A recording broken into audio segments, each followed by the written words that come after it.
Rio, Séoul, Eindhoven, Détroit et Phnom Penh. Ces 5 villes seront au cœur de l'événement en Renaissance mis en place par le comité Lille 3000. La gare Saint-Sauveur, les Maisons Folies, le tri postal, autant de lieux qui accueilleront expositions et autres événements pendant 4 mois. Lancement officiel des festivités le 26 septembre avec une grande parade à travers la ville de Lille. Une parade aux accents brésiliens. Et depuis le mois de juin, dans un hangar à Marquette, 6 techniciens travaillent d'arrache-pied pour rénover des structures tout droit venues de Rio. Des totems, des masques, des chars qui paraderont sur des rythmes samba avant d'être exposés rue Faidherbe jusqu'au mois de janvier. Pauline Lermite et Clémence Rollin ont rencontré l'un des chefs décorateurs de cette parade. C'est un travail de l'ombre, c'est-à-dire qu'il s'agit de les mettre dans un état de sécurité nécessaire pour qu'ils restent pendant 4 à 6 mois dehors, dans des conditions de météo qu'on connaît par ici, alors que ça vient du Brésil et que c'est pas fait du tout pour ça au départ. Donc mon travail, ça consiste à ce que ça ne se voit pas, c'est rectification, on va dire. Tout le travail qu'on aura fourni dessus ne se verra pas.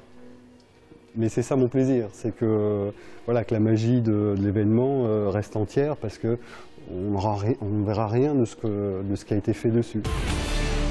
Une initiative originale dans une école de commerce lilloise. Les vacances n'empêchent pas les rencontres entre étudiants. La preuve, cette semaine, 170 jeunes participent à la réunion annuelle de la SPEC, la simulation du Parlement européen, Canada, Québec, Europe.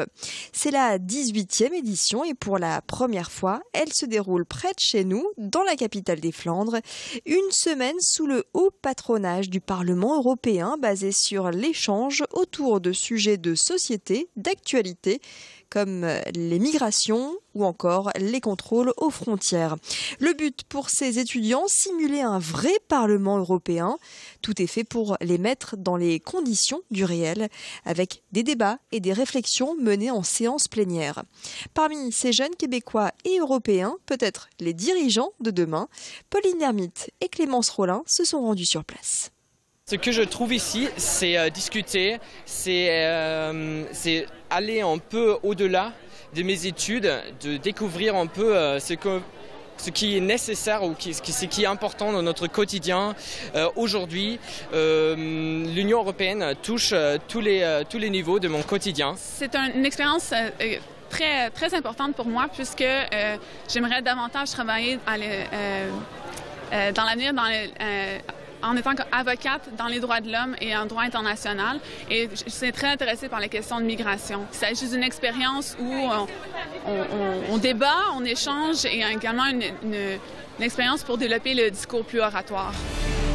Avez-vous peut-être déjà pensé à vous transformer en sirène ? Eh bien, c'est possible, et oui, c'est à Tourcoing-les-Bains que les curieux et amateurs de nouvelles sensations peuvent tester les cours d'hydro-sirène. Un maillot de bain et une queue de sirène en tissu élastique et le tour est joué. Le but, nager à la force des abdos en s'aidant légèrement de ses bras. Un bon exercice physique qui va vous permettre de vous muscler, de gainer et de vous sentir comme un poisson dans l'eau.